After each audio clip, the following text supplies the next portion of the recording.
do they do it? Why do they do it? Riding and crashing and winning and always faster and faster and faster. Well, welcome back everybody to With Antone MotoGP 2025. And we're post the Red Bull Ring Austria round 13. And it's the present, it's the future, and it's the past. And we're going to talk about that in light of what's happening with Ducati. Thanks to everyone who's been watching and engaging. I really appreciate it. So, 1,001 races have been run in MotoGP 500cc history. And the 1,001st is Marc Marquez. And that's his first win at the Red Bull Ring. And he did it in a dominant style. Bezzecchi jumped out early in the race. And Aldeguer, what a superb ride, but we'll talk a little bit more about that. I want to jump back to Friday's practice. And guess what? Aprilia management, they failed again. They sent Jorge Martin out on a hard front tyre. Now, no one was running the hard. He's just coming back to the track, as we know, from the injury. So what happened? He crashed, and he crashed quite heavily. And that just, erodes his confidence. It's a failure for Jorge Martin, and it's a failure for Aprilia. So the Friday crash, I think that led to what he did in the Grand Prix, where he obviously had an even bigger crash. You could see he was running wide and quite nervous. And, anyway, mark that down as Aprilia performance management. Rivola and the team, I don't see it. Yes, Bezzecchi. But you got the world champion there, and you're not doing the right thing by him. Now, Acosta had one job, and one job only, and that was not to crash. The whole of KTM were there, the management, the sponsors, the CEO, Austria. It's the home Red Bull Ring. Red Bull, obviously, the big sponsors of KTM, the home brand. So he actually did the right thing, in my opinion. He stayed on the bike. He didn't crash it. He didn't throw it down the road. And I think that's a credit to him. Now, what happens when you start spending a bit of money, KTM? Well, we saw the improvement. They had 3 bikes in the top 10. And when they start to spend money again, they got the new Aero. Well, they basically, I think, went to the Ducati shop and bought the Ducati Aero.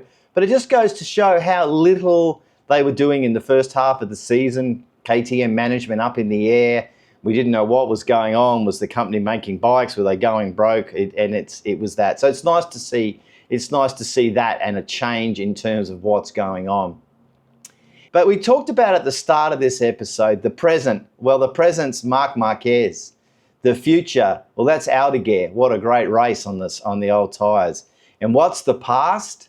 Well, it's Mr. Go Free, Pecco Bagnaia. He's not so free anymore. And let's have a listen to what he had to say post-race. I don't know, honestly, what really happened today again. I started well, I started better, but then I was just lower than the guys in front of me. I already checked my data from last year, the race distance time, and honestly, last year I was 12 seconds faster. I don't understand, honestly. Okay, and we had a fascinating insight. We actually got to hear from Casey Stoner, of course, famously 2-time world champion, one of the best that's ever actually put it on the grid.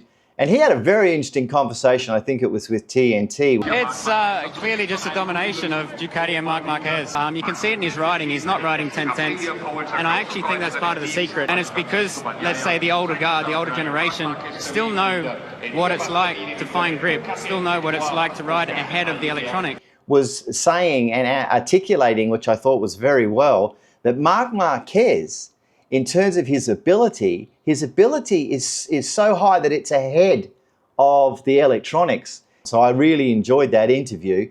And what about this? We saw Raul Fernandez, somewhat of an enigma of a rider. I don't think I've mentioned him on With Antone MotoGP before. Not because he's not a great rider, they're all great riders, but of course he had a rear ride height failure. And we talk about rear ride heights. Now, what's happening in 2027? Rear ride height devices are out. So what does this mean? The teams are not spending any money on development of rear ride height. So we're going to see more and more problems. Let's look at Fabio Quartararo in Silverstone, famously leading the race. And then, of course, what happened? It failed. So I can see that technology in that particular area, no more money being spent on it. And we touched on stability. That's another device that can go wrong, and that's what can happen. And what about Yamaha? Well, they're going nowhere, and they're going nowhere slowly. I mean, it was just absolutely, apparently, heaps of wheel spin. They weren't getting anything on the bikes, and they're all running at the rear of the grid. I mean, the four Yamahas at the back of the grid. I mean, I just don't quite know what's going on. I think if Chantra had been racing this weekend, he might have had a chance to get in front of a couple of those, but there was absolutely no hope for Yamaha going forward. Quick one on Liberty, just a quick tip before we wrap this one up. Liberty Media. Now, we saw with Formula One, back to the streets. My view with Antone MotoGP 2025, what Liberty are going to do, they're going to go back to the past. I mean, we've seen them back at Brno already. What about Donington Park in the UK? I mean, Laguna Seca, surely that's got to be the track in America for them.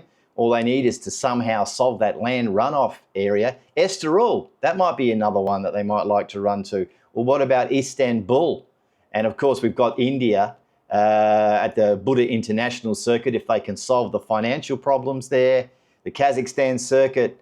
Anyway, there's plenty of circuits and tracks for Liberty to do. So what did you think of the Austrian Grand Prix?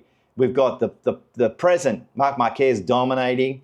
We've got the future, Aldeguer, fantastic second place. And we've got the past, Pecco, Mr. Go Free Bagnaia. Anyway, thanks for watching today. If you've enjoyed the episode, give it a thumbs up. And if you'd like to subscribe to the channel, then that would be absolutely fantastic. And remember, don't be like KTM. Put enough fuel in your bike if you're going out for a ride. Okay, I'll see you soon. Bye-bye.